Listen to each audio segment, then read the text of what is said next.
అంటే గుంటూరు ఒక రకంగా అమరావతిలో ప్రాంతం. ఇటువంటి చోట్ల వీళ్ళు ప్రయోగం చేస్తున్నారా బాబు గారు? సాహసం చేశారా? లేదంటే ఫైనాన్షియల్ స్టేటస్ ఏమన్నా కీ రోల్ పోషించాయా?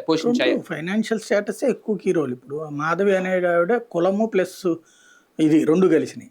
ఆవిడ ఇప్పుడు అదేదో బీసీ ఇంటి పేరు అంటే వాళ్ళ పుట్టింటి ఇంటి పేరుని హైలైట్ చేశారు. అవును, వాళ్ళ హస్బెండ్ కూడా కమ్మేదో.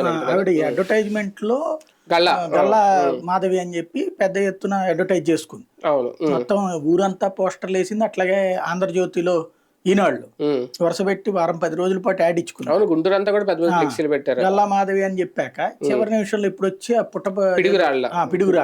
పిడుగురాళ్ళ మాధవి అంటే బీసీ అంటే ఆవిడ బీసీ వాళ్ళ ఆయనకమ్మ కాబట్టి ఈ రెండు కాంబినేషన్ కుదురుతుంది. ఇప్పుడు ఈమెది కూడా ఏదో కాపు అనుకుంటా కదా వాళ్ళ హస్బెండ్ విడుదల రజని, ఈమె బీసీ ప్లస్ కాపు, ఇక్కడ బీసీ ప్లస్ కమ్మ కాంబినేషన్ తేడా అది.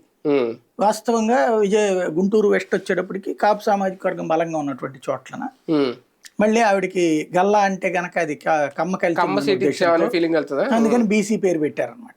మేబీ ఇది లోకేష్ కోట అనుకుంటా. గల్లా మాధవి తర్వాత అతని పేరేంటి,